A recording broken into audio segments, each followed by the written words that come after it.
Hi hello ನಮಸ್ತೆ ಎಲ್ರಿಗೂ ನಮಸ್ಕಾರ. ನನ್ನ ಹೆಸರು ಹರಿಪ್ರಸಾದ್, ಟಾಟಾ ಮೋಟರ್ಸ್ ಇಂದ. ಟಾಟಾ ಮೋಟರ್ಸ್ ಅಲ್ಲಿ ಇವತ್ತೊಂದು ಸುದಿನ ಅಂತ ಹೇಳ್ಬೋದು. ಏನಕ್ಕಪ್ಪ ಅಂತಂದ್ರೆ ದ ಮೋಸ್ಟ್ ಆಸ್ಪಿರೇಟೆಡ್ ವೆಹಿಕಲ್, ಎಲ್ಲರೂ ಬಹಳ ನಿರೀಕ್ಷೆಯಿಂದ ಕಾಯ್ತಿದ್ದ ಒಂದು ಗಾಡಿನ ನಾವು ಟಾಟಾ ಮೋಟರ್ಸ್ ಇಂದ ಲಾಂಚ್ ಮಾಡಿದ್ವಿ, ಕಮರ್ಷಿಯಲ್ ಗಾಡಿ. ಆ ಕಮರ್ಷಿಯಲ್ ಗಾಡಿ ನೀವು ನೋಡ್ಬೋದು. ಟಾಟಾ ಮೋಟರ್ಸ್ ಅಲ್ಲಿ ಲಾಂಚ್ ಮಾಡಿರುವ ಏಸ್ ಪ್ರೋ ಗಾಡಿಗಳು ನಿಮ್ಮ ಕಣ್ಮುಂದೆ ಕಾಣಿಸ್ತಾ ಇದೆ. ಇದರಲ್ಲಿ 3 ಡಿರೈವೇಟಿವ್ 3 ವೇರಿಯಂಟ್ಸ್ ಲಾಂಚ್ ಮಾಡಿದೀವಿ. ಒಂದು ಪೆಟ್ರೋಲು, ಎರಡನೇದು ಏಸ್ ಪ್ರೋ ಇವಿ, ಮೂರನೇದು ಬೈ ಫ್ಯೂಯಲ್ ಗಾಡಿಗಳು. ಈ 3 ಗಾಡಿಗಳನ್ನ ಲಾಂಚ್ ಮಾಡಿದೀವಿ.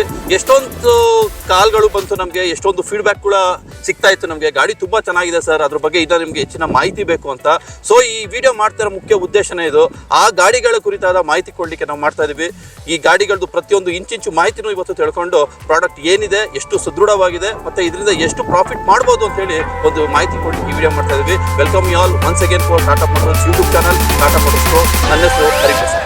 3 ಗಾಡಿಗಳನ್ನ ನಾವು ಡಿಸೈನ್ ಮಾಡಿರೋದು ಇಂಟ್ರಾ ಸಿಟಿ ಅಪ್ಲಿಕೇಶನ್ಗೆ. ಅಂದ್ರೆ ನೀವು ಈ ವಾಹನಗಳನ್ನ ಯೂಸ್ ಮಾಡಿಕೊಂಡು ನಿಮ್ಮ ಸರಕು ಸಾಗಣೆ ಮಾಡುವ ಒಂದು ಬಿಸ್ನೆಸ್ ಅಲ್ಲಿ ನೀವು ವಿತಿನ್ ದ ಸಿಟಿ ಓಡಿಸೋದಕ್ಕೆ ಡಿಸೈನ್ ಮಾಡಿರೋ ಗಾಡಿ. ಈ ಗಾಡಿಗಳನ್ನ ತಗೊಳ್ಳಿಕ್ಕೆ ನಾವು 6 ಮೇಜರ್ ರೀಸನ್ಸ್ ಹೇಳ್ತೀವಿ. 6 ಮೂಲ ಉದ್ದೇಶಗಳೇನಪ್ಪ ಅಂತಂದ್ರೆ ಈ ಒಂದು ಗಾಡಿಗಳು ನಿಮ್ಗೆ ಅಫೋರ್ಡಬಲ್ ಪ್ರೈಸಸ್ ಸಿಗುತ್ತೆ. ಅಂದ್ರೆ ಈ ಗಾಡಿ ಪ್ರೈಸ್ ಸ್ಟಾರ್ಟ್ ಆಗ್ತಾ ಇರೋದು ಎಕ್ಸ್‌ಶೋರೂಮ್ ಪ್ರೈಸ್ ಎಷ್ಟಪ್ಪ ಅಂದ್ರೆ 3,99,000. ನೀವು ಯಾವ್ದಾದ್ರೂ ಈ ಒಂದು ಸೆಕ್ಟರ್ ಅಲ್ಲಿ ಅಥವಾ ಈ ಒಂದು ಸೆಗ್ಮೆಂಟ್ ಅಲ್ಲಿ ಗಾಡಿಗಳು ನೋಡಿದ್ರೆ ಇಷ್ಟು ಎಕನಾಮಿಕಲ್ ಆಗಿ, ಇಷ್ಟು ಫೀಚರ್ ಬೇಸಿಕ್, ಜೊತೆಗೆ ಇಷ್ಟು ಬಿಸ್ನೆಸ್ಗೆ ಹೊಂದುವಂತ ಗಾಡಿ ಯಾವ್ದು ಕೂಡ ಇಲ್ಲ ಅಂತ ಅನ್ಕೋತೀನಿ. ಎರಡನೇದು, ಈ ಗಾಡಿ ಸೇಫ್ಟಿಲೂ ಕೂಡ ಸರ್ಟಿಫಿಕೇಶನ್ ತಗೊಂಡಿದೆ. ಅಂದ್ರೆ FF48 full frontal collision test ಅಲ್ಲಿ ಕ್ಲಿಯರ್ ಆಗಿದೆ. ಈ ಗಾಡಿಗಳು ಅತ್ಯಂತ ಸುರಕ್ಷಿತವಾದ ಗಾಡಿಗಳು ಅಂತ ಒಂದು ಸರ್ಟಿಫಿಕೇಶನ್ ಆಗಿದೆ. ಮೂರನೇ ರೀಸನ್, ಈ ಗಾಡಿಗಳಲ್ಲಿ ಕಂಫರ್ಟ್ ಆಗಿರ್ಬೋದು ಅಥವಾ ಕನ್ವೀನಿಯನ್ಸ್ ಆಗಿರ್ಬೋದು ತುಂಬಾ ಅತಿ ಹೆಚ್ಚಿನ ಫೀಚರ್ಗಳು ಕೊಟ್ಟಿದ್ವಿ. ಲೈಕ್ ರಿವರ್ಸ್ ಪಾರ್ಕಿಂಗ್ ಅಸಿಸ್ಟೆನ್ಸ್ ಆಗಿರ್ಬೋದು, ನಿಮ್ಮ ಡ್ರೈವರ್ ಸೀಟಿಂಗ್ ಪೊಸಿಷನ್ಸ್ ಆಗಿರ್ಬೋದು, ಅಥವಾ ನಿಮ್ಮ ಸ್ಟೇರಿಂಗ್ ಸಿಸ್ಟಮ್ ಆಗಿರ್ಬೋದು.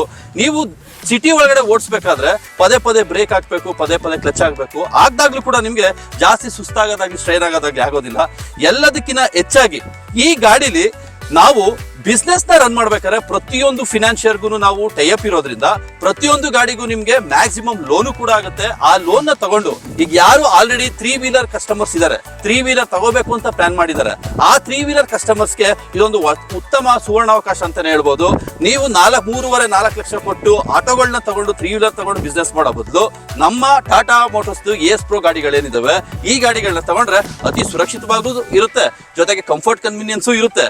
ಎಲ್ಲದಕ್ಕಿಂತ ಹೆಚ್ಚಾಗಿ ಈ ಗಾಡಿಗಳಲ್ಲಿ ಒಂದು ಬ್ರ್ಯಾಂಡ್ ವ್ಯಾಲ್ಯೂ ಕೂಡ ನೀವೇನ್ ಮಾಡಬಹುದು ಅಂದ್ರೆ ಕ್ಯಾರಿ ಮಾಡಬಹುದು. ಏಸ್ ಪ್ರೋ ಅಲ್ಲಿ ನಾವು ಲಾಂಚ್ ಮಾಡಿರುವ ಇವಿ ವೆಹಿಕಲ್ ಈಗ ನಿಮ್ ಕಣ್ಮುಂದೆ ಕಾಣ್ತಾ ಇದೆ. ಲುಕ್ಸ್ ನೋಡಿ ಎಷ್ಟು ಚೆನ್ನಾಗಿದೆ, ಕಲರು ಅಷ್ಟೇ ಆಗಿರ್ಬೋದು, ಲುಕ್ಸ್ ಆಗಲಿ ತುಂಬಾ ಅಟ್ರಾಕ್ಟಿವ್ ಆಗಿ ಡಿಸೈನ್ ಮಾಡಿದ್ದಾರೆ. ನಾನು ಅವಾಗಲೇ ಹೇಳಿದೆ, ಏಸ್ ಇವಿ ಆಗಿರ್ಬೋದು, ಏಸ್ ಪ್ರೋ ಬೈಫ್ಯೂಲ್ ಆಗಿರ್ಬೋದು, ಅಥವಾ ಏಸ್ ಪ್ರೋ ಪೆಟ್ರೋಲ್ ಗಾಡಿ ಆಗಿರ್ಬೋದು, ಈ ಎಲ್ಲ ಗಾಡಿಗಳನ್ನ ನಾವು ಡಿಸೈನ್ ಮಾಡಿರೋದೇ ಸಿಟಿ ಒಳಗಡೆ ಓಡಿಸ್ಲಿಕ್ಕೆ. ಓಕೆ, ಈ ಗಾಡಿಲಿ ಡಿಸೈನ್ ಪ್ಯಾರಾಮೀಟರ್ ಅಂತ ಬಂದ್ರೆ ನಿಮಗೆ ಪವರ್ಫುಲ್ ಹೆಡ್ ಲ್ಯಾಂಪ್ಸ್ ಕೊಟ್ಟಿದ್ದಾರೆ, ಬಹಳ ಕನ್ವೀನಿಯಂಟ್ ಆಗಿರುತ್ತೆ ಗಾಡಿ ಓಡಿಸ್ಬೇಕಾದ್ರೆ ನೈಟ್ ಕಂಡೀಷನ್ಸ್ ಅಲ್ಲಿ. ಎರಡನೇದು, ಲೋಗೋದು ಒಂದು ಎಲಿಗೆಂಟ್ ಲುಕ್ ತುಂಬಾ ಚೆನ್ನಾಗಿ ಕಾಣಿಸ್ತಾ ಇದೆ ಇವಿ ವೆಹಿಕಲ್ ಅಲ್ಲಿ. ಅದಾದ್ಮೇಲೆ ನೀವು ಸೈಡ್ ಪ್ರೊಫೈಲ್ಗೆ ಏನಾದ್ರು ಬಂತು ಅಂತಂದ್ರೆ, ಸೈಡ್ ಪ್ರೊಫೈಲ್ ಅಲ್ಲಿ ನಿಮಗೆ ಈ ವೆಹಿಕಲ್ ಅಲ್ಲಿ ಟೈರ್ ಬಂದು 12 ಇಂಚ್ ಟೈರ್ ಕೊಟ್ಟಿದ್ದೀವಿ. 12 ಇಂಚ್ ಟೈರ್, 145R12 ಟೈರ್ ಕೊಟ್ಟಿದ್ದೀವಿ. ಜೊತೆಗೆ ಈ ಸಸ್ಪೆನ್ಷನ್ ಅಂತ ಏನಾದ್ರು ನೋಡಿದ್ರೆ ಫಸ್ಟ್ ಮುಂದಗಡೆ ಇಂಡಿಪೆಂಡೆಂಟ್ ಕಾಯಿಲ್ ಸ್ಪ್ರಿಂಗ್ ಸಸ್ಪೆನ್ಷನ್ ಇದೆ. ಸಸ್ಪೆನ್ಷನ್ ನೀವು ನೋಡ್ಬೋದು, ತುಂಬಾ ಕ್ಲಿಯರ್ ಆಗಿದೆ. ಈ ಕಾಯಿಲ್ ಸ್ಪ್ರಿಂಗ್ ಸಸ್ಪೆನ್ಷನ್ ಕೊಟ್ಟಿರೋದ್ರಿಂದ ನಿಮಗೆ ಡ್ರೈವಿಂಗ್ ಕಂಫರ್ಟ್ ತುಂಬಾ ಚೆನ್ನಾಗಿರುತ್ತೆ. ಯಾಕಪ್ಪ ಅಂತಂದ್ರೆ ಈ ಗಾಡಿಲಿ ನೋಡೋದಾದ್ರೆ ಏಸ್ ಪ್ರೋ ಇವಿಲಿ ಪೇಲೋಡ್ ಬಂದು 750 kg. 750 kg ಅಂದ್ರೆ ಮ್ಯಾಕ್ಸ್ ಟು ಮ್ಯಾಕ್ಸ್ ನೀವು 1 ಟನ್ ಲೋಡ್ ತನಕನು ಈ ವೆಹಿಕಲ್ ಅಲ್ಲಿ ಲೋಡ್ ನ ಕ್ಯಾರಿ ಮಾಡಬಹುದು. ಹಿಂದ್ಗಡೆ ನಿಮ್ಗೆ ಸೆಮಿ ಟ್ರೈಲರ್ ಆರ್ಮ್ ಕೊಟ್ಟಿರೋದ್ರಿಂದ ವಿತ್ ಡ್ಯಾಂಪರ್ಸ್, ಇಲ್ಲಿ ಸಸ್ಪೆನ್ಷನ್ ನೋಡಬಹುದು, ಇದು ಸ್ಪ್ರಿಂಗ್ ಇದೆ, ಜೊತೆಗೆ ಡ್ಯಾಂಪರ್ಸ್ ಕೊಟ್ಟಿದೀವಿ. ಈ ಡ್ಯಾಂಪರ್ಸ್ ಮತ್ತೆ ಮುಂದ್ಗಡೆ ಇರುವ ಇಂಡಿಪೆಂಡೆಂಟ್ ಕಾಯಿಲ್ ಸ್ಪ್ರಿಂಗ್ ಸಸ್ಪೆನ್ಷನ್ ಎರಡೂ ನೋಡಿದ್ರೆ ನಿಮಗೆ ಬಹಳ ಕಂಫರ್ಟಬಲ್ ಡ್ರೈವ್ ಸಿಗುತ್ತೆ. ಯಾಕಂದ್ರೆ ಸಿಟಿಲಿ ನೀವು ಲೋಡ್ ಹಾಕೊಂಡು ಓಡಿಸ್ಬೇಕಾದ್ರೆ ಮೊದಲನೇ ವಿಷಯ ಬರೋದೇ ಕಂಫರ್ಟ್. ಆ ಕಂಫರ್ಟ್ ಪ್ಯಾರಾಮೀಟರ್ ಏನ್ ಬೇಕು ಎಲ್ಲ ಕೊಟ್ಟಿದ್ವಿ. ಲೋಡ್ ಬಾಡಿ ಏನಾದ್ರು ನೋಡೋದಾದ್ರೆ ಏಸ್ ಪ್ರೋ ಇವಿಲಿ 6.5 ಫೀಟ್ ಲೆಂತ್ ಬರುತ್ತೆ, ಜೊತೆಗೆ 4.7 ಫೀಟ್ ಅಗಲ ಇರುತ್ತೆ. ಅಂದ್ರೆ 6.5 to 4.7 ಲೋಡ್ ಬಾಡಿ ಕೊಟ್ಟಿರೋದ್ರಿಂದ ನೀವು 3 ವೀಲರ್ಗಾಗ್ಲಿ ಅಥವಾ ಈ ಸೆಗ್ಮೆಂಟ್ ಅಲ್ಲಿ ಕಾಂಪಿಟೇಷನ್ ಗಾಡಿ ಯಾವುದೇ ನೋಡಿದ್ರು ಅತಿ ದೊಡ್ಡ ಲೋಡ್ ಬಾಡಿ ಕೊಟ್ಟಿರೋದು ನಮ್ಮಲ್ಲಿ ಏಸ್ ಪ್ರೋ ಗಾಡಿಗಳಲ್ಲಿ. ಇನ್ನೊಂದು ಅತಿ ಮುಖ್ಯವಾದ ವಿಷಯ ಏನಪ್ಪಾ ಅಂತಂದ್ರೆ, ಲೋಡ್ ಬಾಡಿ ಆದ್ಮೇಲೆ ಒಬ್ಬ ಡ್ರೈವರಿಗೆ ಎಸ್ಪೆಷಲಿ ಸಿಟಿಲಿ ಓಡಿಸ್ಬೇಕಾದ್ರೆ ಕಂಫರ್ಟ್ ಮತ್ತು ಸೇಫ್ಟಿ ಭಾಳ ಮುಖ್ಯ ಆಗುತ್ತೆ. ಆ ಕಂಫರ್ಟ್ ಮತ್ತು ಸೇಫ್ಟಿ ಕೊಡಲಿಕ್ಕೆ ನಾವು ಇಲ್ಲಿ ರಿವರ್ಸ್ ಪಾರ್ಕಿಂಗ್ ಸೆನ್ಸಾರ್ಸ್ RPAS ಅಂತ ಕೂಗ್ತೀವಿ, RPAS reverse parking assistant system ಕೊಟ್ಟಿದ್ದೀವಿ. ಇದೇನಪ್ಪ ಅಂತಂದರೆ ನೀವು ಗಾಡಿನ ರಿವರ್ಸ್ಗೆ ಹಾಕಬೇಕಾದ್ರೆ ಯಾವುದಾದ್ರೂ ಒಂದು ಅಬ್ಸ್ಟ್ರಕಲ್ ಇದ್ದರೆ ಒಂದು ಬೀಪ್ ಕೊಡುವ ಮುಖಾಂತರ ನಿಮಗೆ ಒಂದು ಇಂಡಿಕೇಶನ್ ಕೊಡುತ್ತೆ, ಒಂದು ಅಬ್ಸ್ಟ್ರಕಲ್ ಇದೆ, ಪಾರ್ಕ್ ಮಾಡ್ಬೇಕಾದ್ರೆ ಹುಷಾರಾಗಿ ಪಾರ್ಕ್ ಮಾಡ್ಕೋಬೇಕು ಅಂತ ರಿವರ್ಸ್ ಪಾರ್ಕ್ ಅಸಿಸ್ಟೆಂಟ್ ಸಿಸ್ಟಮ್ ಕೊಟ್ಟಿದ್ದೀವಿ. ಅದಾದಮೇಲೆ ಬಹಳ ಮುಖ್ಯ, ಒಂದು EV ಗಾಡೀಲಿ ಎರಡು ಅತಿ ಮುಖ್ಯವಾದ ವಿಷಯಗಳು ಬರ್ತವೆ. ಒಂದು ಬ್ಯಾಟ್ರಿ, ಎರಡನೇದು ಮೋಟಾರ್. ಇಲ್ಲಿ ನೋಡ್ಬೋದು ಮೋಟಾರ್ದು ಪ್ಲೇಸ್ಮೆಂಟ್ ಹೆಂಗಾಗಿದೆ ಅಂತ. ಓಕೆನಾ? ಈ ಮೋಟಾರು ನಮಗೆ 39 HP ಮೋಟರ್ ಕೊಟ್ಟಿದ್ದೀವಿ. ಇದಕ್ಕೆ 104 Nm ಟಾರ್ಕ್ ಇರುತ್ತೆ. ಅತಿ ಪವರ್ಫುಲ್ ಮೋಟಾರು ಜೊತೆಗೆ ಅತಿ ಪವರ್ಫುಲ್ ಟಾರ್ಕ್ ಕೊಟ್ಟಿರೋದ್ರಿಂದ ಈ ಒಂದು ನೀವು 750 kg 1 ಟನ್ ಲೋಡ್ ಹಾಕಿ ಕ್ಯಾರಿ ಮಾಡಬೇಕಾದ್ರೂ ಅತಿ ವಿಶ್ವಾಸವಾಗಿ ನೀವು ಗಾಡಿಗಳನ್ನ ಈಸಿಯಾಗಿ ಡ್ರೈವ್ ಮಾಡೋಕ್ಕೆ ಅನುಕೂಲಕರವಾಗಿರುತ್ತೆ. ಎಸ್ ಪ್ರೋ ಗಾಡಿಗಳಲ್ಲಿ ಟರ್ನಿಂಗ್ ರೇಡಿಯಸ್ ಅಂತ ಏನಾದರೂ ನೀವು ನೋಡೋದಾದ್ರೆ ಈ ಗಾಡಿದು ಟರ್ನಿಂಗ್ ರೇಡಿಯಸ್ ಬಂದು 3.7 ಮೀಟರ್ಸ್ ಇರುತ್ತೆ. ಅಂದರೆ ಈ ಗಾಡಿನ ಯಾವುದೇ ಒಂದು ನ್ಯಾರೋ ರೋಡ್ಗಳಲ್ಲಿ ಅಂದರೆ ಸಂದಿಗೊಂದಿಲ್ಲಿ ಓಡಿಸ್ಬೇಕು. ಎಕ್ಸಾಂಪಲ್, ಈಗ ನೀವೇನಾದ್ರು LPG ಸಿಲಿಂಡರ್ ಡಿಸ್ಟ್ರಿಬ್ಯೂಷನ್ ಮಾಡೋದಾಗಿರ್ಬೋದು ಅಥವಾ ವಾಟರ್ ಟ್ಯಾಂಕರ್ ಡಿಸ್ಟ್ರಿಬ್ಯೂಷನ್, ಅಂದರೆ ಸಣ್ಣಗೊಂದಿ ರೋಡ್ಗಳಲ್ಲಿ ಹೋಗ್ಬೇಕಾದ್ರೆ ನಿಮಗೆ ಸ್ಪೇಸು ಬಹಳ ಬೇಕಾಗುತ್ತೆ. ಯೂಶಲಾಗಿ ದೊಡ್ಡ ಗಾಡಿಗಳು ಹೋಗ್ಲಿಕ್ಕೆ ಆಗೋದಿಲ್ಲ. ಆ ಒಂದು ಸಂದರ್ಭದಲ್ಲಿ 3.7 ಮೀಟರ್ ಟರ್ನಿಂಗ್ ರೇಡಿಯಸ್ ನಾವು ಕೊಟ್ಟಿರೋದ್ರಿಂದ ಏನಾಗುತ್ತೆ ಅಂದರೆ ಗಾಡಿ ಈಸಿಯಾಗಿ ಟರ್ನ್ ಆಗುತ್ತೆ. ಜೊತೆಗೆ ನೀವೇನು ಅನ್ಲೋಡ್ ಮಾಡಬೇಕು ಭಾಳ ಅನುಕೂಲಕರವಾಗಿರುತ್ತೆ.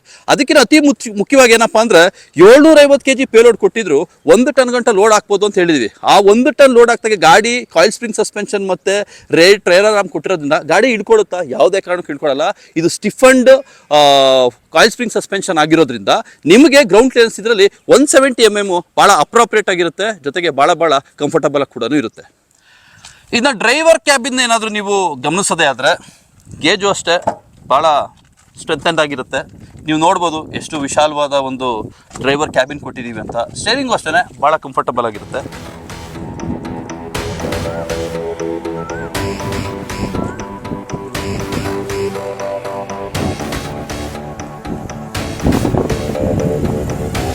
ಈಗ ನಾವು ಡ್ರೈವರ್ ಕ್ಯಾಬಿನ್ ಯಾವ ಥರ ಇದೆ ಅಂತ ಅರ್ಥ ಮಾಡ್ಕೊಳ್ಳೋ ಪ್ರಯತ್ನ ಮಾಡೋಣ. ಒಳಗಡೆ ಎಂಟ್ರ್ ಆಗೋದಕ್ಕೂ ಅಷ್ಟೇ ಭಾಳ ಈಸಿಯಾಗಿ ಎಂಟ್ರ್ ಆಗ್ಬೋದು. Interest is very easy. ನೀವು ನೋಡ್ಬೋದು ಭಾಳ ಕಂಫರ್ಟಬಲ್ ಕೊಟ್ಟಿದ್ದಾರೆ. ಸೀಟಿಂಗ್ ಪೊಸಿಷನ್ಸ್ ನೋಡಿ ಎಷ್ಟು ಚೆನ್ನಾಗಿದೆ. ಈ ಸೀಟ್ನ ಅಡ್ಜಸ್ಟ್ ಮಾಡ್ಕೋಬೋದು ನೀವು ಹಿಂದೆ ಮುಂದೆ depending on your height adjust ಮಾಡ್ಕೋಬೋದು. ಜೊತೆಗೆ ಸ್ಟೇರಿಂಗ್ ಪೊಸಿಷನ್ಸು ಭಾಳ ಎರ್ಗೊನಾಮಿಕ್ಸಲ್ಲಿ ಕೊಟ್ಟಿರೋದ್ರಿಂದ, ಸೈಂಟಿಫಿಕ್ ವೇಲಿ ಡಿಸೈನ್ ಆಗಿರೋದ್ರಿಂದ ನಿಮಗೆ ಭಾಳ ಸ್ಮೂತ್ ಇರುತ್ತೆ. ಜೊತೆಗೆ ಪೊಸಿಷನ್ ಕೂಡ ಭಾಳ ಕಂಫರ್ಟಬಲ್ ಆಗಿರುತ್ತೆ. ಎಸ್ ಪ್ರೋ EVಲಿ ELR ಎಮರ್ಜೆನ್ಸಿ ಲಾಕಿಂಗ್ ರಿಟ್ರಾಕ್ಟರ್ ಅಂದರೆ ಸೀಟ್ ಬೆಲ್ಟ್ಸ್ ಕೂಡ ನಾವು ಒದಗಿಸಿದ್ದೀವಿ. ನಮ್ಮ ಮನವಿ ಏನಂದ್ರೆ ಎಲ್ಲ ವಾಹನ ಚಾಲಕರಿಗೆ ಸೀಟ್ ಬೆಲ್ಟ್ ಹಾಕೊಂಡೆ ಗಾಡಿ ಓಡಿಸಿ, ಸುರಕ್ಷತೆ ಕಾಪಾಡಿ. ಇಲ್ಲಿ ಅತಿ ಮುಖ್ಯವಾಗಿ 2 ವಿಷಯ ಮಾತಾಡಬೇಕಾಗುತ್ತೆ. ಒಂದು ಡ್ರೈವ್ ಮೋಡ್ಸ್. N ಅಂದರೆ ನ್ಯೂಟ್ರಲ್. ಇಲ್ಲಿ ನೋಡ್ಬೋದು ನೀವು ನಾಬ್ ಕೊಟ್ಟಿದ್ದೀವಿ, ಡ್ರೈವಿಂಗ್ ನಾಬ್ ಅಂತೀವಿ ಇದನ್ನ. Neutral mode, reverse mode, sports mode, drive mode. Drive mode regular mode ಆಗಿರುತ್ತೆ. ಸ್ಪೋರ್ಟ್ಸ್ ಮೋಡ್ ಅಂದರೆ ನಿಮಗೆ ಗಾಡೀಲಿ ಅಧಿಕವಾದ ಪವರ್ ಒದಗಿಸುತ್ತೆ. ಜೊತೆಗೆ ಗಾಡಿ ಅತಿ ವೇಗವಾಗಿ ಚಲಿಸುವ ಒಂದು ವ್ಯವಸ್ಥೆನ ಈ ಗಾಡೀಲಿ ಮಾಡ್ಕೊಟ್ಟಿದ್ವಿ. R ಅಂದರೆ ರಿವರ್ಸ್, ಗಾಡಿನ ರಿವರ್ಸ್ ಹಾಕ್ಬೇಕು, ರಿವರ್ಸ್ ಮೋಡ್ ಹಾಕೊಂಡು ಡ್ರೈವ್ ಮಾಡಬೇಕು. N ಅಂತಂದರೆ ನ್ಯೂಟ್ರಲ್. ಇದು ಭಾಳ ಈಸಿಯಾಗಿ ಆಪ್ರೇಟ್ ಆಗುವ ಒಂದು ಸಾಧನ. ರೀಜನರೇಟಿವ್ ಬ್ರೇಕಿಂಗ್ ಅಂತ ಕಾಣುತ್ತೆ. ಈ ರೀಜನರೇಟಿವ್ ಬ್ರೇಕಿಂಗ್ ಮೂಲ ಉದ್ದೇಶ ಏನಪ್ಪ ಅಂತಂದ್ರೆ ನಮ್ಮ ಗಾಡಿನ ರೇಂಜು ಜಾಸ್ತಿ ಮಾಡೋದೇ ಇದ್ರ ಮೂಲ ಉದ್ದೇಶ ಅಂತಾನೆ ಹೇಳ್ಬೋದು. ಏನಪ್ಪಾ ಅಂತಂದ್ರೆ ರೀಜನರೇಟಿವ್ ಬ್ರೇಕಿಂಗು ಅತಿ ಮುಖ್ಯವಾಗಿ 2 ರೀತಿಯಲ್ಲಿ ಆಪರೇಟ್ ಆಗುತ್ತೆ. ಒಂದು ಇಲ್ಲಿ ನೋಡ್ಬೋದು ನೀವು, ಇದು ಬ್ರೇಕ್ ಪೆಡಲ್, ಇದು ಆಕ್ಸಿಲೇಟರ್ ಪೆಡಲ್. ನೀವು ಯಾವಾಗ ಬ್ರೇಕಿಂಗ್ ಮಾಡ್ತೀರಾ, ಬ್ರೇಕಿಂಗ್ ಮಾಡಿದಾಗ ನಿಮ್ಮ ಡಿಸ್ಕ್, ವೀಲಲ್ಲಿರುವ ಡಿಸ್ಕ್ ಮತ್ತೆ ನಿಮ್ಮ ಬ್ರೇಕ್ ಕ್ಯಾಲಿಪರ್ ಫ್ರಿಕ್ಷನ್ಗೆ ಒಳಗಾಗುತ್ತೆ, ಅಂದ್ರೆ ಹೋಲ್ಡ್ ಮಾಡುತ್ತೆ. ಇದು ವೀಲ್ ಡಿಸ್ಕ್ ಅಂತಂದ್ರೆ ಇದು ಕ್ಯಾಲಿಪರ್ ಅಪ್ಲೈ ಮಾಡಿದಾಗ ಫ್ರಿಕ್ಷನ್ ಏನ್ ಜನರೇಟ್ ಆಗುತ್ತಲ್ಲ, ಈ friction leads to generation of heat energy. ಈ heat energy by means of a converter circuit ಏನಾಗುತ್ತೆ ಅಂದ್ರೆ ಎಲೆಕ್ಟ್ರಿಕಲ್ ಎನರ್ಜಿ ಆಗಿ ಕನ್ವರ್ಟ್ ಆಗಿ ಹೋಗಿ ಬ್ಯಾಟ್ರಿಗೆ ಸ್ಟೋರ್ ಆಗುತ್ತೆ. ಇದು ಒಂದು ವ್ಯವಸ್ಥೆ ನಮ್ಮ ಎನರ್ಜಿನ ಜಾಸ್ತಿ ಮಾಡ್ಲಿಕ್ಕೆ. ಎರಡನೇದೇನಪ್ಪ ಅಂತಂದ್ರೆ ನೀವು ಎಕ್ಸಿಲೇಟರ್ ಮೇಲೆ ಕಾಲ್ ತೆಗೆದ್ರೆ, ಎಕ್ಸಿಲೇಟರ್ ಮೇಲೆ ಕಾಲ್ ತೆಗೆದಾಗ ಡಿಆಕ್ಸಿಲರೇಷನ್ ಅಂತ ಅಂತೀವಿ, ಅಂದ್ರೆ ಅದ ಕೋಸ್ಟಿಂಗ್ ಅಂತಾನು ಕೂಗ್ಬೋದು. ಈ ಕೋಸ್ಟಿಂಗ್ ಆಗ್ಬೇಕಾದ್ರೂ ಕೂಡ ನಿಮ್ಗೆ ಅತಿ ಹೆಚ್ಚಿನ ಎನರ್ಜಿ ಜನರೇಟ್ ಆಗಿ by means of converter circuit convert ಆಗಿ ಎಲೆಕ್ಟ್ರಿಕಲ್ ಎನರ್ಜಿ ಎಲ್ಲಿ ಸ್ಟೋರ್ ಆಗುತ್ತೆ ಅಂದ್ರೆ ಬ್ಯಾಟರಿ ಸ್ಟೋರ್ ಆಗುತ್ತೆ. ಅಂದ್ರೆ 5ರಿಂದ 8% ಅಷ್ಟು ರೇಂಜ್ ನಿಮ್ಗೆ ಈ ರೀಜನರೇಟಿವ್ ಬ್ರೇಕಿಂಗ್ ಏನಾಗುತ್ತೆ ಅಂದ್ರೆ ಜಾಸ್ತಿ ಆಗೋ ಒಂದು ಸಾಧ್ಯತೆ ಇರುತ್ತೆ. ನೆಕ್ಸ್ಟ್ ನೀವೇನಾದ್ರು ನೋಡಿದ್ರೆ ಇದು ಗ್ಲೋ ಬಾಕ್ಸ್, ಲಾಕಬಲ್ ಗ್ಲೋ ಬಾಕ್ಸ್ ಕೊಟ್ಟಿರ್ತೀವಿ ನಾವಿಲ್ಲಿ. ಈ ಲಾಕಬಲ್ ಗ್ಲೋ ಬಾಕ್ಸ್ ಅಲ್ಲಿ ಡಾಕ್ಯುಮೆಂಟ್ಸ್ ಆಗಿರ್ಬೋದು ಅಥವಾ ಯಾವ್ದಾದ್ರು ಸಣ್ಣ ಪುಟ್ಟ ವ್ಯಾಲ್ಯೂಬಲ್ಸ್ ಆಗಿದ್ರೆ ಆರಾಮಾಗಿ ಇಟ್ಕೊಂಡು ಪ್ರಯಾಣ ಮಾಡಲಿಕ್ಕೆ ಅತಿ. ಡಿಜಿಟಲ್ ಇನ್ಸ್ಟ್ರುಮೆಂಟಲ್ ಕ್ಲಸ್ಟರ್ ಯಾವ ತರ ಡಿಸ್ಪ್ಲೇ ಆಗುತ್ತೆ ಅಂತ ನೋಡ್ಬೋದು. ನೋಡಿ, ಬಹಳ ಈಸಿಯಾಗಿ ಕಾಣುತ್ತೆ ನಿಮಗೆ. ರೇಂಜ್ ಎಷ್ಟಿದೆ ಅಂತ ಕಾಣುತ್ತೆ. ಇನ್ನು 71% ಬ್ಯಾಟ್ರಿ ಇದೆ. ಟೈಮ್ ತೋರಿಸುತ್ತೆ. ಯಾವ ಮೋಡಲ್ ಇದೆ, ಈ ಡ್ರೈವ್ ಮೋಡ್ಸಲ್ಲಿ ನಾನು ಅಲ್ಲಿ ಹೇಳಿದ್ನಲ್ಲ, ನ್ಯೂಟ್ರಲ್, ಡ್ರೈವು, ಸ್ಪೋರ್ಟ್ಸ್ ಮತ್ತು ರೇರ್ ಅಂತ. ನೀವು ಇಲ್ಲಿ ಮೋಡ್ಸ್ನ ಚೇಂಜ್ ಮಾಡ್ತಾ ಇದ್ದಂತೆ ಅಲ್ಲಿ ನಿಮಗೆ ಆ ಒಂದು ಯಾವ ಮೋಡಲ್ ಇದೆ ಗಾಡಿ, ರಿವರ್ಸಲ್ಲಿ ಇದೆಯಾ, ನ್ಯೂಟ್ರಲಲ್ಲಿ ಇದೆಯಾ, ಭಾಳ ನೀಟಾಗಿ ಇಂಡಿಕೇಟ್ ಮಾಡುತ್ತೆ. ಓಕೆ, ಟೋಟಲ್ ಕಿಲೋಮೀಟರ್ಸ್ ಎಷ್ಟು ಡ್ರೈವ್ ಆಗಿದೆ ಅನ್ನೋದು ಕೂಡ ನಿಮಗೆ ತೋರಿಸುತ್ತೆ. ಅಲ್ಲಿ ರೆಡಿ ಅಂತ ಒಂದು ಇಂಡಿಕೇಶನ್ ತೋರಿಸ್ತಾ ಇದೆ, ಒಂದು ಲೆಟ್ರಿಂಗ್ ತೋರಿಸ್ತಾ ಇದೆ. ಆ ರೆಡಿ ಅಂದ್ರೆ ಏನಪ್ಪ ಅರ್ಥ ಅಂತಂದರೆ, ನೀವು ಐಸ್ ವೆಹಿಕಲ್ಸಲ್ಲಿ ಯಾವ ಥರ ಗಾಡಿ ಸ್ಟಾರ್ಟ್ ಮಾಡ್ತೀರೋ, ಇಗ್ನಿಷನ್ ಮತ್ತು ಕ್ರ್ಯಾಂಕ್ ಮಾಡೋದು ಯಾವ ಸ್ಟಾರ್ಟ್ ಮಾಡ್ತೀರೋ ಅದೇ ಥರ ಇದರಲ್ಲೂ ಸ್ಟಾರ್ಟ್ ಮಾಡಿ. ಆ ರೆಡಿ ಅಂತ ಬರೋ ತನಕನೂ ಗಾಡಿನ ನೀವು ಎಕ್ಸಿಲೇಟರ್ ಕೊಡೋ ಹಾಗಿಲ್ಲ. ಆ ಇಂಡಿಕೇಶನ್ ಬಂದಾದ್ಮೇಲೆ ನೀವು ಗಾಡಿನ ಮುಂದಕ್ಕೆ ಚಲಾವಣೆ ಮಾಡೋಕ್ಕೆ ಎಲ್ಲ ಒಂದು ವ್ಯವಸ್ಥೆ ಆಗಿದೆ. ಎಸ್ ಪ್ರೋ ಇವಿದು ಬ್ಯಾಟ್ರಿ ಕಾನ್ಫಿಗರೇಷನ್ ನೋಡೋದೇ ಆದರೆ ಲಿಥಿಯಂ ಅಯಾನ್ ಫಾಸ್ಫೇಟ್ ಬ್ಯಾಟ್ರೀಸ್ ಕೊಟ್ಟಿದ್ದೀವಿ. 14.4 kWh ಬ್ಯಾಟ್ರಿ ಕೆಪಾಸಿಟಿ ಇದೆ. ಈ ಒಂದು ಲಿಥಿಯಂ ಅಯಾನ್ ಫಾಸ್ಫೇಟ್ ಬ್ಯಾಟ್ರಿ ಎಷ್ಟು ಸೆಲ್ ಇದೆಯಪ್ಪ ಅಂತಂದ್ರೆ 29 ಸೆಲ್ ಬರುತ್ತೆ. 3 ಬ್ಯಾಟ್ರಿ ಮಾಡ್ಯೂಲ್ ಇರುತ್ತೆ. ಈ battery phosphate lithium ion phosphate batteries ಏನು ಕೊಟ್ಟಿದ್ದೀವಲ್ಲ, ಟೋಟಲಿ 8 ವರ್ಷ 1,75,000 ಕಿಲೋಮೀಟರ್ ವ್ಯಾರಂಟಿ ಕೊಟ್ಟಿದ್ದೀವಿ, which is highest in the segment. ನೀವು ಯಾವುದೇ ಒಂದು ಆಟೋಮೊಬೈಲ್ ಅಲ್ಲಿ ನೋಡಿದ್ರು ಕಮರ್ಷಿಯಲ್ ಸ್ಪೇಸ್ ಅಲ್ಲಿ 8 ವರ್ಷ 1,75,000 ಕಿಲೋಮೀಟರ್ ಬ್ಯಾಟ್ರಿ ವ್ಯಾರಂಟಿ ಆಪ್ಷನ್ ಎಲ್ಲೂ ಇಲ್ಲ. ಫಸ್ಟ್ ಟೈಮ್ ಇಂದ ಸೆಗ್ಮೆಂಟ್ ಕೊಟ್ಟಿರೋದು ಎಸ್ ಪ್ರೋ ಇವಿಗೆನೆ 8 ವರ್ಷ 1,75,000 ಕಿಲೋಮೀಟರ್ ಬ್ಯಾಟ್ರಿ ವ್ಯಾರಂಟಿನ ಒದಗಿಸಿದೀವಿ. ಸ್ನೇಹಿತರೆ, ಇಷ್ಟೊತ್ತು ಮಾತಾಡಿದ್ವಿ ವೆಹಿಕಲ್ ಅಲ್ಲಿ ಏನೇನು ಫೀಚರ್ ಇದೆ, ಎತ್ತ ಏನು ಅಂತೇಳಿ. ಈಗ ಇಷ್ಟೆಲ್ಲ ಮಾತಾಡಾದ್ಮೇಲೆ ಒಂದು ಡ್ರೈವ್ ಮಾಡಿಲ್ಲ ಅಂತಂದ್ರೆ ನ್ಯಾಯ ಒದಗಿಸ್ದಂಗಾಗಲ್ಲ. ಬನ್ನಿ ಒಂದು ಚಿಕ್ಕ ಡ್ರೈವ್ ಮಾಡೋಣ. ಗಾಡಿದು ಸ್ಟೆಬಿಲಿಟಿ ಆಗಿರ್ಬೋದು, ಡ್ರೈವಿಂಗ್ ಕಂಫರ್ಟ್ ಆಗಿರ್ಬೋದು, ಯಾವ ಥರ ಇದೆ ಅಂತ ಒಂದು ವಿಷಯಗಳನ್ನ ಅರ್ಥ ಮಾಡ್ಕೊಳ್ಳೋಕ್ಕೆ ಓಡ್ ಬರೋಣ. Let's go for A drive. ಈಗ ಗಾಡಿ ಸ್ಟಾರ್ಟ್ ಮಾಡೋಣ, ಡ್ರೈವ್ ಹೆಂಗಿರುತ್ತೆ ಅಂತ ಒಂದು ಎಕ್ಸ್ಪೀರಿಯನ್ಸ್ ಮಾಡೋಣ ಅಂತೆ. ಓಕೆ ನೋಡಿ, ಗಾಡಿ ಸ್ಟಾರ್ಟ್ ಆಗಿದೆ. ಅಲ್ಲಿ ರೆಡಿ ಅಂತ ಬಂದಾದ್ಮೇಲೆ ಸಿಸ್ಟಮ್ ಚೆಕಿಂಗ್ ಅಂತ ಬರುತ್ತೆ. ಓಕೆ, ನೆಕ್ಸ್ಟ್ ಅಲ್ಲಿ ರೆಡಿ ಅಂತ ಬಂತು. ಈಗ ನೋಡಿ, ರೆಡಿ ಅಂತ ಬಂದಾದ್ಮೇಲೆ you can start driving the vehicle. ಇಲ್ಲಿ NRDS ಅಂತ ಇದೆ, ನೀವು ನೋಡ್ಬೋದು. ನ್ಯೂಟ್ರಲ್, ರಿವರ್ಸು, ಡ್ರೈವಿಂಗ್ ಮತ್ತು ಸ್ಪೋರ್ಟ್ಸ್ ಮೋಡ್. ನಾನೀಗ ರಿವರ್ಸ್ ಮೋಡ್ಗೆ ಹಾಕಿದ್ದೀನಿ, ಕಾಣುತ್ತೆ ನಿಮಗೆ ರಿವರ್ಸ್ ಮೋಡ್ಗೆ ಹಾಕಿದ ತಕ್ಷಣ. ಓಕೆ, ಇನ್ನೊಂದು ಏನಾದ್ರು ಬಟನ್ ತಿರುಗಿಸಿದ್ರೆ ನೀವು ರೈಟ್ ಸೈಡ್ಗೆ D ಅಂತ ಹೋಗುತ್ತೆ. ಓಕೆ, ಆ D ಅಂತ ಬಂದರೆ ಡ್ರೈವಿಂಗ್ ಮೋಡ್, ನೀವು ಡ್ರೈವಿಂಗ್ ಸ್ಟಾರ್ಟ್ ಮಾಡ್ಬೋದು ಅಂತ. ನೆಕ್ಸ್ಟು S ಅಂತ ಇದೆ, ಸ್ಪೋರ್ಟ್ಸ್ ಮೋಡು. ಅದು ಗಾಡಿ ಸ್ವಲ್ಪ ಪವರ್ ಮಾಡಲ್ ಓಡುತ್ತೆ ನಿಮಗೆ, ಅಂದರೆ ಸ್ಪೀಡು ಜಾಸ್ತಿ ಇರುತ್ತೆ, ಜೊತೆಗೆ ವೇಗನೂ ಕೂಡ ನಿಮಗೆ ನಾರ್ಮಲ್ ರೆಗ್ಯುಲರ್ ಸ್ಪೀಡ್ಗಿಂತ ಜಾಸ್ತಿ ಇರುತ್ತೆ. ಲೆಟ್ಸ್ ಗೋ ಫಾರ್ ಡ್ರೈವ್, ನೋಡೋಣ ಹೆಂಗಿರುತ್ತೆ ಡ್ರೈವ್ ಅಂತ. ನನ್ನ ಸೀಟ್ನ ನಾನು ಅಡ್ಜಸ್ಟ್ ಮಾಡ್ಕೊಂಡಿದ್ದೀನಿ. ಸೀಟ್ ಅಡ್ಜಸ್ಟ್ಮೆಂಟ್ ಲಿವರ್ ಕೂಡ ಕೊಟ್ಟಿದ್ದಾರೆ ಇಲ್ಲಿ. ಓಕೆ, ಸೀಟ್ ಅಡ್ಜಸ್ಟ್ಮೆಂಟ್ ಮಾಡ್ಕೊಂಡಿದ್ವಿ. ಸ್ಟೇರಿಂಗ್ ಅಷ್ಟೇ ಭಾಳ ಸ್ಮೂತ್ ಆಗಿದೆ. ಸಿ ಹೌ ಕಂಫರ್ಟಬಲ್, ತುಂಬ ಚೆನ್ನಾಗಿದೆ ಗಾಡಿ. ಓಕೆ, ಈ ಗಾಡಿದು ಟಾಪ್ ಸ್ಪೀಡ್ ಬಂದು 55 ಕಿಲೋಮೀಟರ್. ಎಲ್ಲ ಎಸ್ ಪ್ರೋ ಗಾಡಿಗಳು ಪೆಟ್ರೋಲ್ ಆಗಿರ್ಬೋದು, ಬೈಫಿಯರ್ ಆಗಿರ್ಬೋದು, ಅಥವಾ EV ಆಗಿರ್ಬೋದು, ಟಾಪ್ ಸ್ಪೀಡ್ ಬಂದು 55 ಕಿಲೋಮೀಟರ್ ಇರುತ್ತೆ. ಓಕೆ, ಜೊತೆಗೆ ಗಾಡಿ ಕಂಫರ್ಟಬಲ್, ತುಂಬ ಚೆನ್ನಾಗಿದೆ. ಇದನ್ನ ಹೇಳಿದ್ರೆ ಅರ್ಥ ಆಗಲ್ಲ, ಒಂದ್ಸರಿ ಗಾಡಿ ಓಡಿಸ್ಬೇಕು. ಓಡಿಸಾದ್ಮೇಲೆ ನೀವು ತೀರ್ಮಾನ ಮಾಡಿ ಎಷ್ಟು ಸ್ಮೂತ್ ಆಗಿದೆ ಗಾಡಿ ಅಂತ. ಈ ಗಾಡಿದು ರೇಂಜ್ ನಾವು ಸರ್ಟಿಫೈಡ್ ರೇಂಜ್ ಬಂದು 155 ಕಿಲೋಮೀಟರ್ ಅಂತೀವಿ. But 155 kilometre practical real world ಅಲ್ಲಿ ಕಷ್ಟ, ಬಿಕಾಸ್ ವೇರಿಯಸ್ ಪ್ಯಾರಾಮೀಟರ್ ಅದ್ರ ಇನ್ವಾಲ್ವ್ ಆಗಿರುತ್ತೆ. ಬಟ್ ನಮ್ಮ ಒಂದು ಅಂದಾಜಿನ ಪ್ರಕಾರ 120ರಿಂದ 140 ಕಿಲೋಮೀಟರ್ ಎಕ್ಸ್ಪೆಕ್ಟ್ ಮಾಡ್ತಾ ಇದ್ವಿ. ಇನ್ಫ್ಯಾಕ್ಟ್ ನಾವು ಓಡಿಸ್ತಾ ಇರುವ ಗಾಡಿಗಳು 120 ಇಂದ 140 ರೇಂಜ್ನ ಆಲ್ರೆಡಿ ಒದಗಿಸ್ತಾ ಇದೆ. ಓಕೆ, ಗಾಡಿ ತುಂಬ ಕಂಫರ್ಟಬಲ್ ಆಗಿದೆ, ನೀವು ಓಡಿಸ್ಬೋದು. ನೋಡಿ, ಈಗ ಸ್ಪೋರ್ಟ್ಸ್ ಮೋಡ್ಗೆ ಹಾಕ್ತಾ ಇದ್ದೀನಿ. ಎಸ್ ಅಂತ ಬಂತು. ಓಕೆ, ಸದ್ಯಕ್ಕೆ ಗಾಡಿನ ಟರ್ನ್ ಮಾಡ್ಕೊಂಬಿಡೋಣ. ಟರ್ನ್ ಮಾಡ್ಕೊಂಬಿಟ್ಟು ಒಂದು ಸ್ಪೋರ್ಟ್ಸ್ ಮೋಡಲ್ಲೂ ಕೂಡ ಡ್ರೈವ್ ನೋಡೋಣ.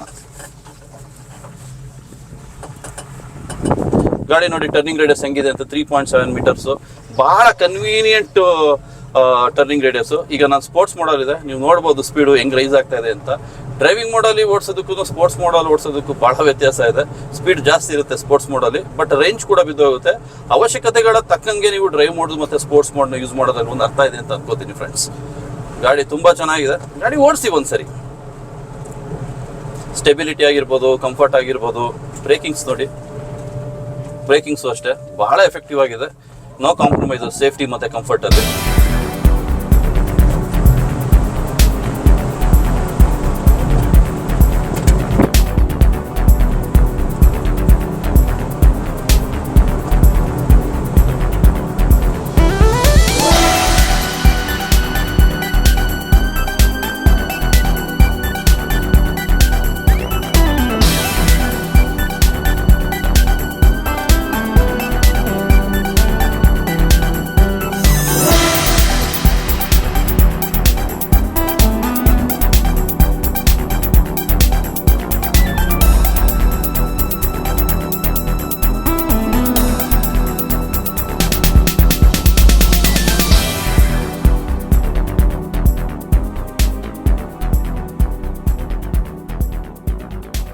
ಸ್ನೇಹಿತರೆ, ಗ್ರಾಹಕರೇ, ಇಷ್ಟೊತ್ತು ನಾವು ಏಸ್ ಪ್ರೋ ಇ ವಿ ಒಂದು ಮಾಹಿತಿನ ಅರ್ಥ ಮಾಡ್ಕೊಂಡ್ವಿ, ಎಷ್ಟಿನ ಮಾಹಿತಿಗಳನ್ನ ತಿಳ್ಕೊಂಡ್ವಿ. ಇವಾಗ ನನ್ನ ಬಲಕ್ಕೆ ಮತ್ತು ನನ್ನ ಎಡಕ್ಕೆ ಏಸ್ ಪ್ರೋ ಪೆಟ್ರೋಲ್ ಇದೆ, ಏಸ್ ಪ್ರೋ ಬೈಫ್ಯೂಲ್ ಇದೆ.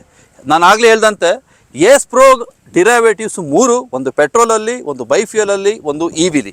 ಇಷ್ಟೊತ್ತು ಎ ವಿ ತಿಳ್ಕೊಂಡಾದ್ಮೇಲೆ ಈ 2 ಪೆಟ್ರೋಲ್ ಮತ್ತು ಬೈಫ್ಯೂಲಲ್ಲಿ ಏನೇನು ತಾಕತ್ತಿದೆ ಗಾಡೀಲಿ ಪ್ರತಿಯೊಂದು ವಿಷಯನೂ ಅರ್ಥ ಮಾಡ್ಕೊಳ್ತಾ ಹೋಗೋಣ. ಮೊದಲನೇದಾಗಿ ನಾವೇನಾದರೂ ಇಂಜಿನ್ನ ಅಂಶಗಳನ್ನ ಗಮನಿಸೋದೇ ಆದರೆ ಪೆಟ್ರೋಲಲ್ಲಿ ಮತ್ತು ಬೈಫ್ಯೂಲಲ್ಲಿ ಎರಡರಲ್ಲೂ ಕೂಡ ನಾವು 694cc ಇಂಜಿನ್ನ ಅಳವಡಿಸಿದ್ದೀವಿ. ಈ 694cc ಜೊತೆಗೆ ಎರಡೂ ಗಾಡಿಗಳಲ್ಲಿ ಬರೋದು 2 ಸಿಲಿಂಡ್ರು. ಪೆಟ್ರೋಲಲ್ಲಿ ಏನಾದರೂ ನೀವು ತಗೊಂಡ್ರೆ 30 HP ಪವರ್ ಬರುತ್ತೆ, 55 Nm ಟಾರ್ಕ್ ಇರುತ್ತೆ. ನೀವೇನಾದರೂ ಬೈಫ್ಯೂಲಲ್ಲಿ ಹೋದರೆ ಇದರಲ್ಲೂ ಕೂಡ 694cc 2 ಸಿಲಿಂಡ್ರು, ಪವರ್ ಬಂದು 25 HP ಇರುತ್ತೆ, ಜೊತೆಗೆ ನಿಮ್ಮದು ಟಾರ್ಕ್ ಬಂದು 51 Nm ಇರುತ್ತೆ. ಏಸ್ ಪ್ರೋ ಪೆಟ್ರೋಲ್ ಮತ್ತು ಏಸ್ ಪ್ರೋ ಬೈಫ್ಯೂಲ್ದು ನೀವೇನೋ ಫ್ಯೂಯಲ್ ಟ್ಯಾಂಕ್ ಕೆಪಾಸಿಟಿನ ಏನಾದರೂ ಗಮನಿಸೋದೇ ಆದರೆ ಪೆಟ್ರೋಲಲ್ಲಿ ನಮಗೆ 10 ಲೀಟ್ರ್ ಫ್ಯೂಯಲ್ ಟ್ಯಾಂಕ್ ಕೆಪಾಸಿಟಿ ಇದೆ. ಅದೇ ನೀವೇನಾದರೂ ಏಸ್ ಪ್ರೋ ಬೈಫ್ಯೂಲ್ಗೆ ಬಂತಂದರೆ CNG ಟ್ಯಾಂಕ್ ಕೊಟ್ಟಿರ್ತೀವಿ 8 kgದು, ಜೊತೆಗೆ ಪೆಟ್ರೋಲ್ ನಿಮಗೆ 5 ಲೀಟ್ರ್ ಟ್ಯಾಂಕ್ ಕೆಪಾಸಿಟಿ ಕೊಟ್ಟಿರ್ತೀವಿ. ಇದ್ರ ಜೊತೆಗೆ ನಾವು ಫುಲ್ ಟ್ಯಾಂಕ್ ಆಫ್ ಪೆಟ್ರೋಲ್ ಮತ್ತು ಫುಲ್ ಟ್ಯಾಂಕ್ ಆಫ್ CNG ಏನಾದರೂ ಫಿಲ್ ಮಾಡಿದ್ದೆ ಆದರೆ ಏಸ್ ಪ್ರೋ ಬೈಫ್ಯೂಲ್ ಗಾಡೀಲಿ ನಾವೇನಿಲ್ಲ ಅಂದ್ರೆ 300 ಕಿಲೋಮೀಟ್ರ್ ರೇಂಜ್ ತನಕ ಓಡಿಸ್ಬೋದು. ಅಂದರೆ 300 ಕಿಲೋಮೀಟ್ರ್ ಓಡಿಸ್ಬೋದು ನೀವು.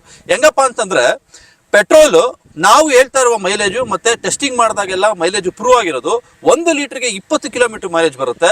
ಬೈಫ್ಯೂಲಲ್ಲಿ ನಿಮಗೆ 1 kg CNGಗೆ ಏನಿಲ್ಲ ಅಂದರೂ 30ರಿಂದ 32 ಕಿಲೋಮೀಟ್ರು ಮೈಲೇಜ್ ಬರ್ತಾ ಇದೆ. ಅಂದರೆ ಓವರ್ ಆಲ್ ನೀವೇನಾದ್ರು ನೋಡಿದ್ರೆ ಒಂದು ಫುಲ್ ಟ್ಯಾಂಕ್ ಆಫ್ ಪೆಟ್ರೋಲ್ ಮತ್ತು ಒಂದು ಫುಲ್ ಟ್ಯಾಂಕ್ ಆಫ್ CNGನ ಫಿಲ್ ಮಾಡಿದ್ದೆ ಆದರೆ ನೀವು ಬೈಫ್ಯೂಲಲ್ಲಿ 300 ಕಿಲೋಮೀಟ್ರ್ ಓಡಿಸ್ಬೋದು.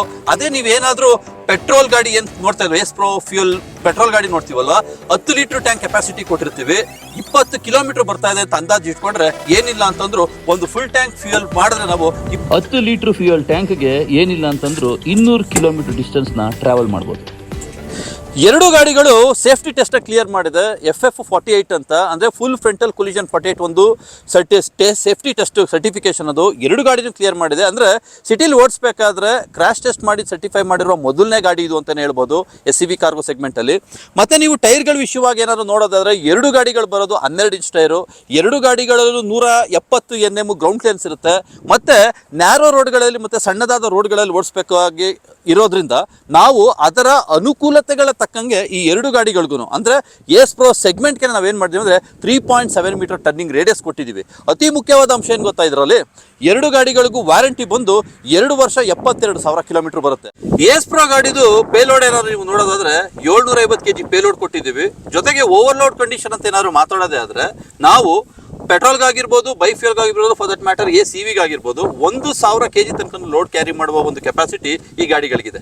ಜೊತೆಗೆ ಅತಿ ಮುಖ್ಯವಾಗಿ ನೀವು ನೋಡೋದೇ ಆದರೆ ಲೋಡ್ ಬಾಡಿ ನಾವೇನು ಹೇಳ್ತೀವಲ್ಲ, ಡೆಕ್ ಅಂತ ಏನು ಮಾತಾಡ್ತೀವಿ, ತೊಟ್ಟಿ ಅಂತ ಏನು ಹೇಳ್ತೀವಿ, ಈ ತೊಟ್ಟಿ ಎಷ್ಟಪ್ಪ ಇದೆ ಅಂತಂದರೆ 6.5 ಫೀಟ್ ಉದ್ದ ಇದೆ, 4.7 ಫೀಟ್ ಅಗಲ ಇದೆ. ಅಂದರೆ ಪ್ರತಿಯೊಂದು ಅಪ್ಲಿಕೇಶನ್ಗೂ ಸೂಟ್ ಆಗುವ ಒಂದು ಗಾಡಿ ಇದು. ಇಷ್ಟು ಮಾಹಿತಿಗಳನ್ನೆಲ್ಲ ಕೇಳಾದ್ಮೇಲೆ ಕೊನೆಗೆ ನಮ್ಗೆ ಉಳ್ಕೊಳ್ಳೋದು ಒಂದೇ ಪ್ರಶ್ನೆ, ಈ ಗಾಡಿನ ತಗೊಳ್ಳೋದಕ್ಕೆ ಒಂದು 5 ಇಂಪಾರ್ಟೆಂಟ್ ರೀಸನ್ಸ್ ಏನಾದ್ರು ಹೇಳಿ ಅಂತಂದ್ರೆ ಅದರ ಮೊದಲನೇದೇನಂದ್ರೆ ಎರಡು ಗಾಡಿಗಳು ನಾವೇನು ನಿಲ್ಸಿದೀವಲ್ಲ ಇದ್ರ ಜೊತೆಗೆ CVನೂ ಸೇರಿಸೋದಾದ್ರೆ ದಿಸ್ ಈಸ್ ಅಫೋರ್ಡಬಲ್ ವೆಹಿಕಲ್. ಅಂದ್ರೆ ಈ ಗಾಡಿದು ಪ್ರೈಸ್ ಕಡಿಮೆ, ಈ ಗಾಡಿದು EMI ಕಡಿಮೆ, ಈ ಗಾಡಿಗೆ ನೀವು ಕಟ್ಟಬೇಕಾಗಿರೋ ಡೌನ್ ಪೇಮೆಂಟ್ ಕಡಿಮೆ. ಯಾಕಂದ್ರೆ ಈ ಗಾಡಿದು ಪ್ರೈಸ್ ನಿಮಗೆ ಸ್ಟಾರ್ಟ್ ಆಗೋದೇ 3.99 lakhs ಇಂದ. ಜೊತೆಗೆ 3 ವೀಲರ್ನ ಯಾರ್ಯಾರು ಯೂಸ್ ಮಾಡ್ತಾ ಇದ್ದಾರೆ ಆ 3 ವೀಲರ್ ಯೂಸ್ ಮಾಡ್ತಾರ ಕಸ್ಟಮರ್ಸು ಈ ಗಾಡಿಗೆ ಬಂದ್ರೆ ಹೆಚ್ಚು ಕಂಫರ್ಟಬಲ್ ಸಿಗುತ್ತೆ, ಜೊತೆಗೆ ಹೆಚ್ಚು ಸೇಫ್ಟಿನೂ ಸಿಗುತ್ತೆ. ಎರಡನೇ ಇಂಪಾರ್ಟೆಂಟ್ ರೀಸನ್ ಏನಪ್ಪಾ ಈ ಗಾಡಿ ಕೊಡ್ಬೇಕು ಅಂತಂದ್ರೆ, ಒಂದು ಮೈಲೇಜು ಅತ್ಯಧಿಕ ಮೈಲೇಜ್ ಬರುತ್ತೆ. CNG ಬೈಫ್ಯೂಲ್ಗೆ ಏನಾದ್ರು ಹೋಯ್ತು ಅಂತಂದ್ರೆ ನಿಮಗೆ 30ರಿಂದ 32 ಕಿಲೋಮೀಟರ್ ಸರ್ಟಿಫೈಡ್ ಮೈಲೇಜ್ ಇದೆ. ನೀವೇನಾದ್ರು ಏಸ್ ಪ್ರೋ ಪೆಟ್ರೋಲ್ಗೆ ಹೋಗ್ತೀರಿ ಅಂತಂದ್ರೆ 20 ಕಿಲೋಮೀಟರ್ ಮೈಲೇಜ್ ಇದೆ. ಮೂರನೇ ಅತಿ ಮುಖ್ಯವಾದ ರೀಸನ್ ಏನಪ್ಪಾ ಅಂತಂದ್ರೆ ಇದು ವೆಹಿಕಲ್ ಬಂದು ಬಹಳ ಕಂಫರ್ಟಬಲ್ ಆಗಿರುತ್ತೆ. ನೀವು ನೋಡಿ ಕ್ಯಾಬಿನ್ ಏನಾದ್ರು ನೋಡಿದ್ರೆ 3 ವೀಲರ್ಗಿಂತ ಕಂಫರ್ಟಬಲ್ ಇದೆ. ಸ್ಟೇರಿಂಗ್ ವೀಲ್ ಇರೋದ್ರಿಂದ ಡ್ರೈವಿಂಗ್ ಹ್ಯಾಂಡಲ್ ಅಂತ ಏನು ಬರೋದಿಲ್ಲ ಇದರಲ್ಲಿ. ಸ್ಟೇರಿಂಗ್ ವೀಲ್ ಇರೋದ್ರಿಂದ ನೀವು ಸಿಟಿ ಒಳಗಡೆ ಎಷ್ಟೇ ಲೋಡ್ ಹಾಕೊಂಡು ಗಾಡಿ ಓಡಿಸಿದ್ರು ನಿಮ್ಗೆ ಭುಜ ನೋವು ಬರೋದಾಗ್ಲಿ ಅಥವಾ ಕಾಲು ಕೈ ನೋವು ಬರೋದಾಗ್ಲಿ ಆಗೋದಿಲ್ಲ. ಎರಡನೇದೇನಪ್ಪ ಅಂತಂದ್ರೆ ಈ ಕಂಫರ್ಟಬಲ್ ಪ್ಯಾರಾಮೀಟರ್ ಮಾತಾಡೋದಾದ್ರೆ ಮುಂದ್ಗಡೆ ಇಂಡಿಪೆಂಡೆಂಟ್ ಕಾಯಿಲ್ ಸ್ಪ್ರಿಂಗ್ ಸಸ್ಪೆನ್ಷನ್ ಇದೆ, ಹಿಂದ್ಗಡೆ ಟ್ರೈಲರ್ ಆರ್ಮ್ ಸಸ್ಪೆನ್ಷನ್ ಕೊಟ್ಟಿರೋದ್ರಿಂದ ವಿತ್ ಡ್ಯಾಂಪರ್ ಕೊಟ್ಟಿರೋದ್ರಿಂದ ನಿಮಗೆ ಸಸ್ಪೆನ್ಷನಾಲಿಟಿನೂ ಸ್ಮೂತ್ ಆಗಿರುತ್ತೆ. ಜೊತೆಗೆ ಗಾಡಿ ಸಿಟಿಲಿ ಓಡಿಸ್ತಾ ಇದ್ರು ಕೂಡ ನಿಮಗೆ ಕಂಫರ್ಟಬಲ್ ತುಂಬಾ ಜಾಸ್ತಿ ಇರುತ್ತೆ. ಇದು ಮೂರನೇ ರೀಸನ್. ನಾಲ್ಕನೇ ಅತಿ ಮುಖ್ಯ ರೀಸನ್ ಏನಪ್ಪಾ ಅಂತಂದ್ರೆ ಈ ಗಾಡಿ ಬಂದು ಸೇಫ್ಟಿ ಏನಕ್ಕಪ್ಪ ಅಂತಂದ್ರೆ ನೀವೇನೋ 3-ವೀಲರ್ ಏನಾದ್ರು ಕಂಪೇರ್ ಮಾಡೋದೇ ಆದ್ರೆ 3-ವೀಲರ್ ಅಲ್ಲಿ 3 ಚಕ್ರ ಇರುತ್ತೆ. ನೀವು ಹೆವಿ ಲೋಡ್ ಹಾಕಿದಾಗ ಗಾಡಿ ಅಷ್ಟು ಸ್ಟೇಬಲ್ ಆಗಿರೋದಿಲ್ಲ, ಬಟ್ ಈ ಗಾಡಿ ಬಹಳ ಸ್ಟೇಬಲ್ ಇರುತ್ತೆ. ಜೊತೆಗೆ ಇದು FF48 ಕ್ರಾಶ್ ಟೆಸ್ಟ್ ನ ಪಾಸ್ ಆಗಿರೋದ್ರಿಂದ ಸಿಟಿ ಒಳಗಡೆ ನಿಮ್ಗೆ ಮ್ಯಾಕ್ಸಿಮಮ್ ಟ್ರಾವೆಲಿಂಗ್ ಸ್ಪೀಡ್ 55 ಕಿಲೋಮೀಟರ್ ಕೂಡ ಕೊಟ್ಟಿರೋದ್ರಿಂದ ನೀವು ನಿಮ್ಮ ಡೆಸ್ಟಿನಿನ ಫಾಸ್ಟ್ ಆಗಿ ರೀಚ್ ಆಗ್ಬೋದು. ಪುನಃ ಸೆಕೆಂಡರಿ ಲೋಡ್ ನ ತಗೊಂಡು ಅಷ್ಟೇ ಬೇಗ ಬಂದು ಬೇರೆ ಯಾವ್ದಾದ್ರು ಕೆಲಸ ಇದ್ರೆ ಕೂಡ ನೀವು ಏನ್ ಮಾಡ್ಕೋಬಹುದು. ಅಂದ್ರೆ ಹೋಗೋದು ಸುರಕ್ಷಿತವಾಗಿರುತ್ತೆ, ಬರೋದು ಕೂಡ ಬಹಳ ಸುರಕ್ಷಿತವಾಗಿರುತ್ತೆ ಈ ಗಾಡಿ. ಕೊನೆಯದಾಗಿ 5ನೆಯ ಅತಿ ಮುಖ್ಯವಾದ ರೀಸನ್ ಏನಪ್ಪಾ ಅಂತಂದ್ರೆ ಇಲ್ಲಿ ಗಾಡಿಲಿ ನಮ್ಮ ಏಸ್ ಪ್ರೋ ಗಾಡಿ ಏನು ಲಾಂಚ್ ಮಾಡಿದೀವಲ್ಲ, ಈ ಗಾಡಿದಲ್ಲಿ ಬಂದು ನಾವು ಈ ಗಾಡಿಗೆ ಕೊಟ್ಟಿರುವ ಲೋಡ್ ಬಾಡಿ ಬಹಳ ದೊಡ್ಡದು. 6.5 into 4.7 ಲೋಡ್ ಬಾಡಿ ಕೊಟ್ಟಿದ್ದೀವಿ. ಇದು ಯಾವುದೇ 3-ವೀಲರ್ ಕಂಪೇರ್ ಮಾಡಿದ್ರು ಇದೇ ಬಹಳ ದೊಡ್ಡದಾಗಿರೋ ಲೋಡ್ ಬಾಡಿ. ಜೊತೆಗೆ ಪೇಲೋಡ್ 750 kg ಇದೆ. ನೀವು 750 kg ಪೇಲೋಡ್ ಇದ್ರೂ ಸಹಿತ 1 ಟನ್ ತನಕ ಲೋಡ್ ಕ್ಯಾರಿ ಮಾಡೋ ಒಂದು ಎಲ್ಲಾ ಸದಾವಕಾಶ ಈ ಗಾಡಿ ಇರೋದ್ರಿಂದ ನೀವೇನೋ 3-ವೀಲರ್ ಅಲ್ಲಿ 1 ಟನ್ ಲೋಡ್ ಏನು ಹಾಕೊಂಡು ಓಡಿಸ್ಬೇಕಾದ್ರೆ ಏನಾಗುತ್ತೆ ಅಂದ್ರೆ ಗಾಡಿ ಹಿಂದಕ್ಕೆ ಲಿಫ್ಟ್ ಆಗೋ ಚಾನ್ಸಸ್ ಇರುತ್ತೆ. ಎಗೇನಲ್ಲೂ ಸೇಫ್ಟಿ ಇರೋದಿಲ್ಲ. ಬಟ್ ಇಲ್ಲಿ 4 ಚಕ್ರಗಳು ಇದ್ಕೊಂಡು 750 kg ಪೇಲೋಡು ಕೊಟ್ಟು ಜೊತೆಗೆ ದೊಡ್ಡ ಲೋಡ್ ಬಾಡಿ ಇರೋದ್ರಿಂದ ನೀವು ಜಾಸ್ತಿ ಲೋಡ್ ಹಾಕೊಂಡು ಅಷ್ಟೇ ಜಾಸ್ತಿ ಪ್ರಮಾಣವಾದ ಲಾಭ ಕೂಡ ಮಾಡೋದಕ್ಕೆ ಎಲ್ಲ ಒಂದು ಆಸ್ಪದ ಈ ಗಾಡಿಯಲ್ಲಿ ಕೊಟ್ಟಿದ್ದೀವಿ ಅಂತ ಹೇಳೋದಕ್ಕೆ ತುಂಬಾ ಇಷ್ಟ ಬೀಳ್ತೀವಿ.